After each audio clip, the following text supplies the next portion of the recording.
Welcome back. Thank you very much کہ آپ screen کے پاس ہی ہیں تاکہ ہمارا جو کلام مقدس کے سیکھنے کا سلسلہ تھا وہ اسی طرح سے جاری رہے.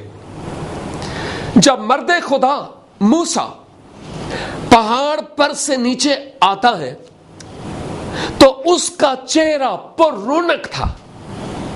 نور کی کرنیں اس کے چہرے سے نکل رہی تھی. لوگ دیکھ کر حیران ہو گئے کہ یہ موسیٰ ہے.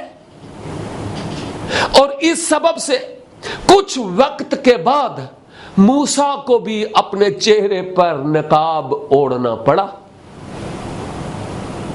اتنا نورانی چہرہ تھا, موسیٰ کو بھی نہیں پتا تھا. عزیزو, یہ بات غور سے سننے والی ہے. بھائی جی غور سے سنیے, بہن آپ بھی, یہ میرے لیے اور آپ کے لیے ہے. جب ہم خدا کے حضور ایک طویل وقت دعا میں گزارتے ہیں اور روزہ سے ہوتے ہیں, اپنے پاپوں کا اقرار کرتے ہیں اور ایسی حضوری میں ہوں خدا کی کہ بس جی میں یہ یقین ہو کہ بس تو اور میں یہاں ہیں, اس کے علاوہ اور کوئی نہیں. اور جب ہم خدا کی اس طرح کی گہری رفاقت میں ہوں تو میں آپ کو یہ بات بتانا چاہ رہا ہوں کہ جو خدا موسیٰ کے چہرے کو پر رونق بنا سکتا ہے وہ میرے اور آپ کے چہرے کو بھی پر رونق بنا سکتا ہے. لیکن ضرورت اس بات کی ہے کہ ہم خدا کی قربت اور خدا کی نزدیکی میں رہیں اور ویسے ہوں جیسا خدا مجھے اور آپ کو دیکھنا چاہتا ہے. کیوں ہم پر رونق نہیں ہوتے؟ کیوں رونق نہیں؟ کیونکہ ہم ڈنڈی بھی مارتے ہیں. ہم انسان ہیں نا, میں بھی آپ بھی, ہم انسان ہیں, خادم ہیں لیکن پھر بھی کمزور ہیں.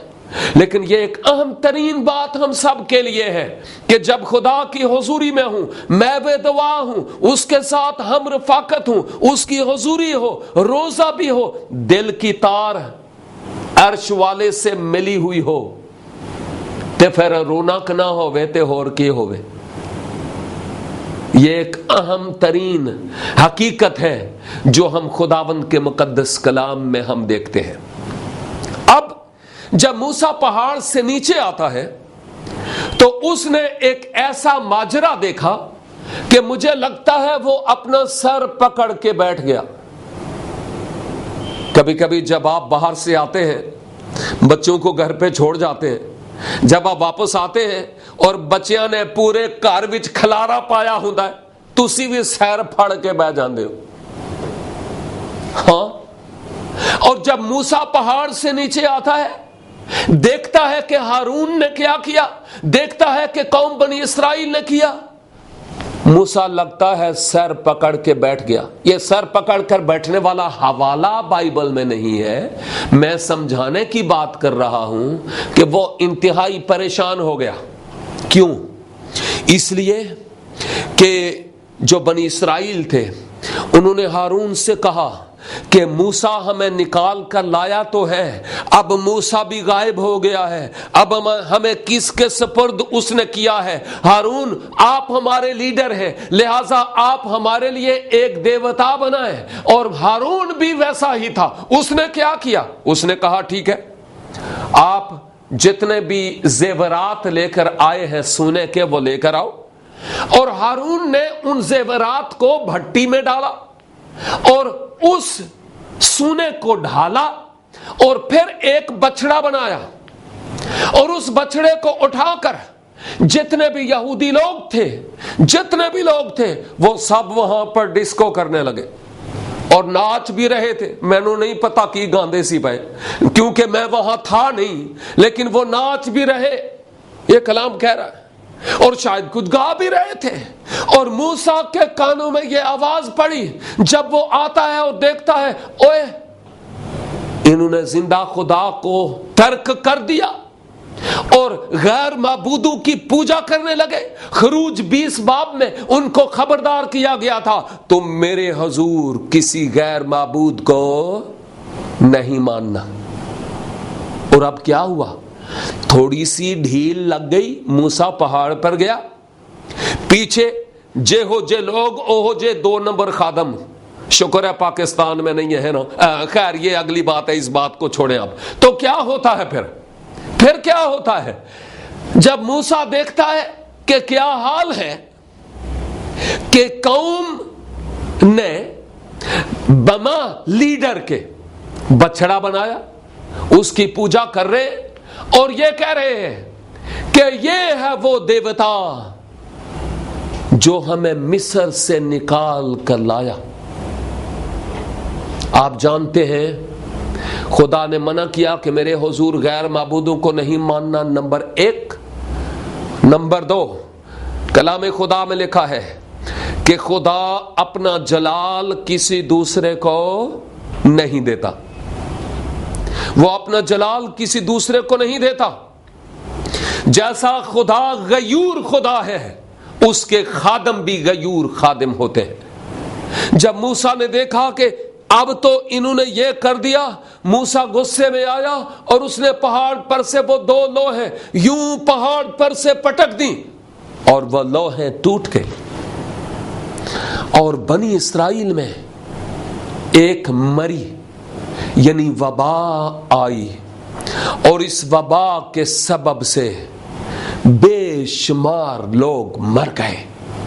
لیکن آپ دیکھتے ہیں کیا ہے, موسیٰ ایک طرف کھڑا ہوا اور اس نے ایک طرف کھڑے ہو کر کہا, جتنے لوگ اس خدا کو مانتے ہیں جو میرا خدا ہے, جو تمہیں ملک مصر سے نکال کر لایا, زندہ خدا اس زمین اور آسمان کا بنانے والا, تم میں سے جتنے لوگ اس کی طرف ہیں سب اس طرف آ جاؤ, اس طرف آ جاؤ, سب آ جاؤ, سب اس طرف. اور جتنے بھی تھے وہ سارے اس طرف آ گئے موسیٰ کی طرف, جو زندہ خدا کو ماننے والے تھے, غیر معبودوں کو ماننے والے نہیں. اور پھر کیا ہوتا ہے, موسیٰ نے ان لوگوں سے کہا کہ اب میں جاتا ہوں کہ خدا کے حضور تمہارے گناہ کا کفارہ ادا کروں. ہو سکتا ہے وہ قبول کر لے. اور اس کے بعد موسیٰ پھر خدا کے حضور جاتا ہے. دیکھیے ایک لیڈر کی کوالٹی, خصوصیت.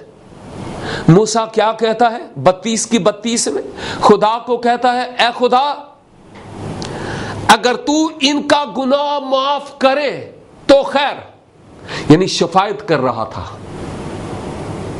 اے خدا تو ان کے گناہ معاف کر, اگر تو معاف کرے تو خیر, اور اے خدا اگر تو اس قوم کے گناہوں کو معاف نہیں کرے تو پھر میرا نام بھی اس کتاب میں سے مٹا دے. دیکھ رہے ہیں آپ, سن رہے ہیں موسیٰ کو اپنی قوم کے لیے کتنا درد تھا, کتنا درد تھا, کتنا درد تھا کہ وہ اپنی قوم کے لیے شفاعت کرتا ہے اور خدا سے کہتا ہے اے خدا ان کو معاف کر, اگر تو ان کو معاف نہیں کرتا تو پھر میرا نام بھی اس کتاب میں سے مٹا ڈال جس میں لکھا ہوا ہے.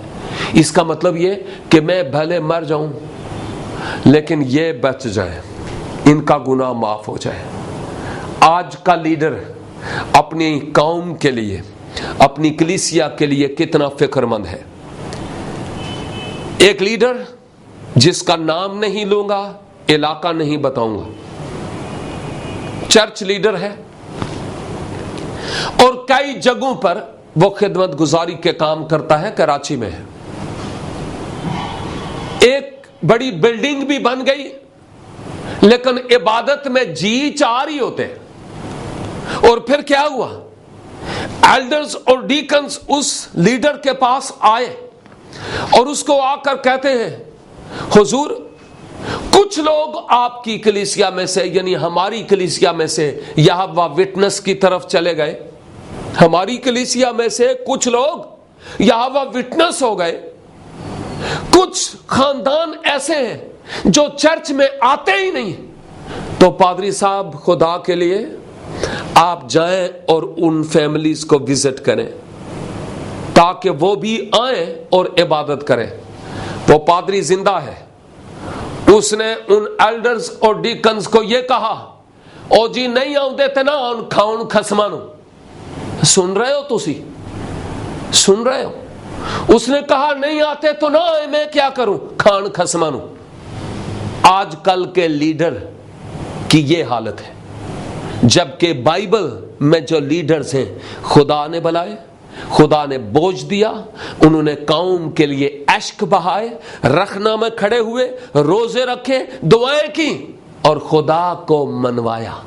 اور میرے عزیزوں بہت کچھ اور ہے جو یہاں پر میں کہنا چاہتا ہوں، لیکن وقت اجازت نہیں دیتا کہ میں یہ سب کچھ کہہ پاؤں۔ میں صرف ایک بات آپ کو کہنا چاہتا ہوں، اگر آپ کوئی ایسا سوال اپنے ذہن میں رکھتے ہوں، ہم سے کرنا چاہتے ہوں، اسکرین پر ہمارا فون نمبر بھی ہے، ای میل بھی ہے، بار بار آپ دیکھتے ہیں، آپ ان نمبرز پر ہمیں ٹیکسٹ کریں، ای میل کریں، تاکہ آپ کے سوالات کے ہم جوابات دے سکیں۔ اور اسی طرح میں آپ کے لیے دعا کرتا ہوں کہ خدا آپ کو برکت پر برکت بخشے۔ اپنے سروں کو جھکائیں اور دعا کریں۔ آسمانی باپ، یسوع مسیح کے نام سے ہم تیرے حضور آتے ہیں اور تیری حضوری میں دعا ہے، ہمیں اپنی قوم کے لیے بوجھ عنایت فرما، جو نینوا کے لوگوں کی طرح دائیں اور بائیں میں امتیاز نہیں کر سکتے۔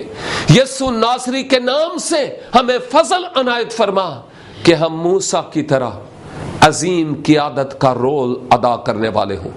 ہماری سستی اور لاپرواہی اور پیشہ وارانہ خدمت کو اپنے قدرت والے نام میں مکمل طور پر ختم کرے خدا، تاکہ ہم روحوں کو جیتیں اور تیرا نام ہمارے وسیلے سے جلال پائے۔